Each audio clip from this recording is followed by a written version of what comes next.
These makeup styles were not made for my face, but I tried them anyway to see if they could actually work on different features. As a lover of Asian makeup styles, there's a thin line between what counts as Asian fishing and what doesn't, which makes trying these looks as a Westerner pretty nerve-wracking. Many netizens are pretty ruthless when it comes to calling out Asian fishers and quote-unquote educating them on what's considered offensive. And sometimes they aren't even Asian themselves. So follow along with me as I test Asian makeup styles to see if they actually work on non-Asian features. Let's not get canceled.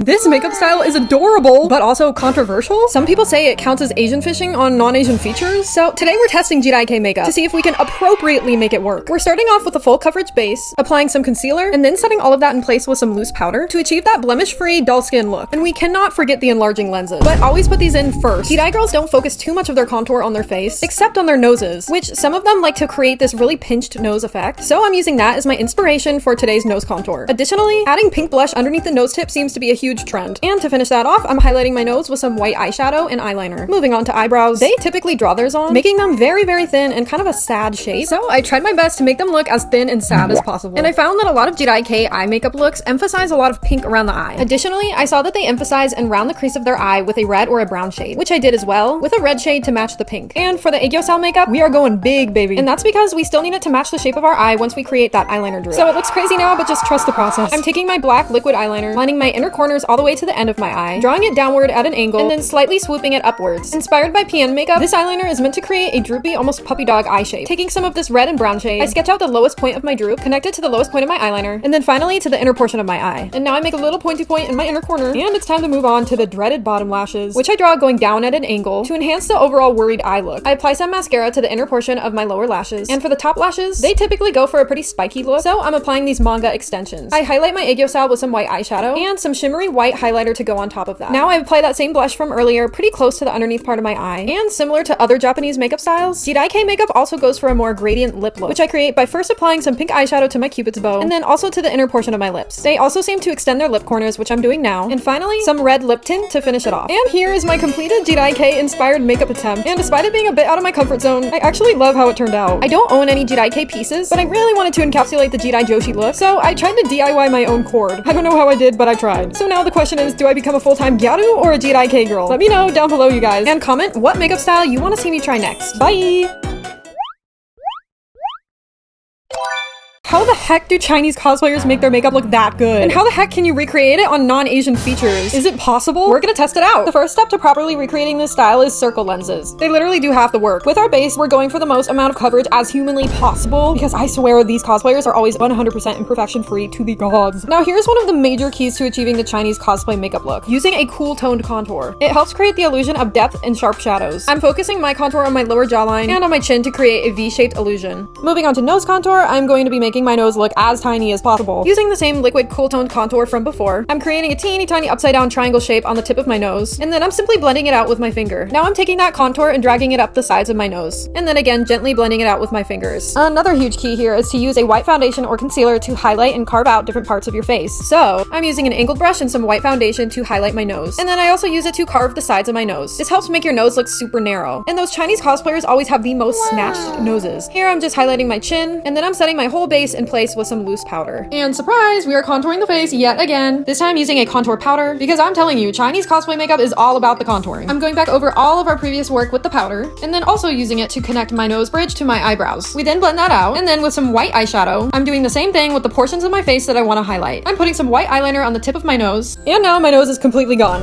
And now for the eyes, I'm going in with this deep pink eyeshadow and putting it all over my eye. And here is probably the trickiest part of this makeup look, and that is doing the cut crease. But this is a step that we absolutely can't skip out on, because I swear, almost all of the Chinese cosplay looks I've seen utilize a cut crease in some way or another. I lately go back over that with some white eyeshadow, and now it is time for the eyeliner. I'm drawing it on by first drooping it downward, and then straightening it out at the tail. I connect it to the middle of my upper lash line, and then just thicken it out a bit. Another must-do for recreating these cosplay makeup looks is drawing on a droop underneath the eye. And to be honest, I could have gone a lot more dramatic with this, so don't be be like me and make it too small, make it big. I'm carefully drawing on some bottom lashes. I suggest you take that part real slow. And now I'm making my inner corners look a bit sharper with some black eyeshadow and eyeliner. I'm darkening the droop a bit, and then I'm adding a little pointy point on the inner corner. I'm putting on some more pink eyeshadow underneath the droop. And finally, it is lash time. I'm applying these little manga lashes that I got from TikTok. I'm applying them starting from the middle of the pupil of my eye all the way to the end of my eye, and then I coat the rest of my lashes with some mascara. And here is my completed attempt at Chinese cosplay makeup. I honestly think I could have gone a lot more dramatic with it, but I'm still happy I was able to find a way to try it on non-Asian features. If you guys want me to give it another shot, but make it even more dramatic, let me know down below. Bye!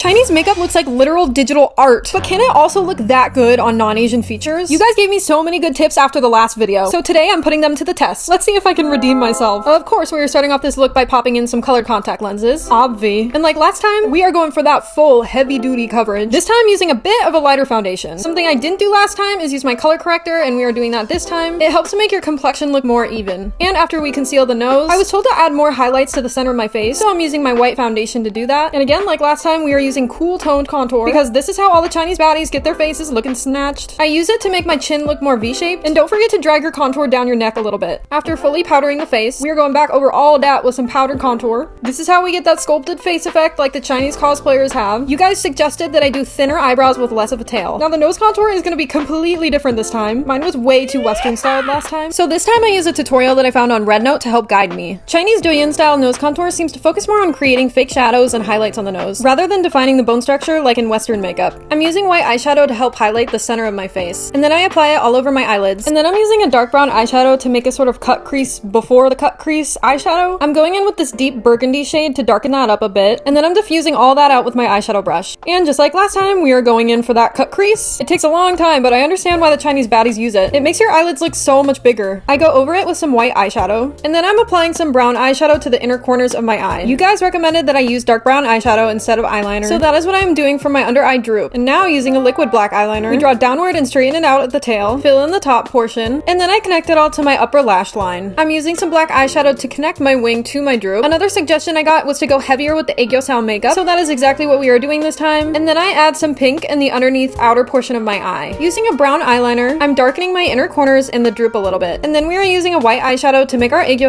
look more three-dimensional. Now for the tricky part, the bottom lashes. And this time, I'm trying to make them look as realistic as possible. I'd suggest using a super light hand when doing this, because one fatal error could have you cooked. Repeat on the other side. I know.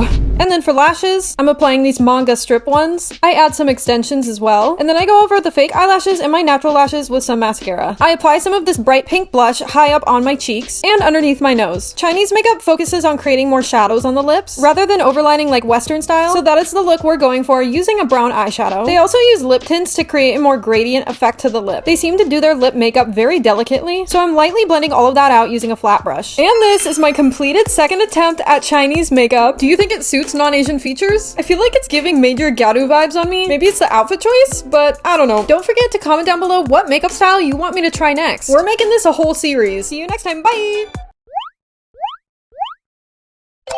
Gyaru makeup is downright insane, and somehow these Asian girlies are able to pull it off like it's effortless. But can it look just as effortless on non-Asian features? Let's find out. Step 1, we pop in our colored contacts, of course. For our base, we are going for that full beat coverage, and then color corrector and some concealer to hide the chronic insomnia. We set the under eyes, and now it's time for liquid contour. This is a step you can skip, as I don't see many gals doing this, but I always like to contour my face, so I'm doing it anyway. After powdering the face and getting that matte finish, we move on to eyebrows. Gals tend to avoid dark, thick eyebrows, so I tried lightening and thinning mine out as best as I could with some concealer. I'm using a little bit of bronzer to help add some more vibrance to my face. And for nose contour, Gyaru makeup tends to focus on contouring the nose straight down only. But since I'm trying to make this suit my features, I decided to add some contour underneath the tip of my nose. Now we take some white eyeshadow and highlight the nose straight down. I'm softening up my contour lines a bit with some bronzer. I apply some white eyeshadow all over the lid and in my inner corners, and then some white eyeliner on top of that to make it pop even more. Gals tend to go for more droopy, puppy style eyeliner, so I'm starting off with a slightly drooped straight wing. I connect it to my upper lash line, and then add a little pointy point to my inner corners. And now for maybe the most important step, the infamous Gyaru droop, which I start drawing on at the lowest point of my wing and connect all the way up to my inner corner. I'm going ahead and filling out that gap between the wing and the droop. Gyaru girls seem to go pretty dramatic with the aegyo makeup, so I first draw mine on with some dark brown eyeshadow, and then I highlight it with some white eyeliner. Repeat all that on the other eye, and now we apply the lashes, which involves using bold, spiky manga lashes, which we apply on the top and on the bottom of our droop. I'm applying some mascara to blend my fake lashes with my natural lashes, and it seems gals tend to go for more vibrant vibrant blush shades, so I'm applying this bright pink one. They also seem to avoid dark colors on the lips, so we're using concealer as our lipstick, and I decided to add a little bit of brown lip liner, just to add some dimension and separation from the rest of my face. Oop, jump scare. I apply a little bit of light gloss, and draw on a beauty mark just as an added touch. And here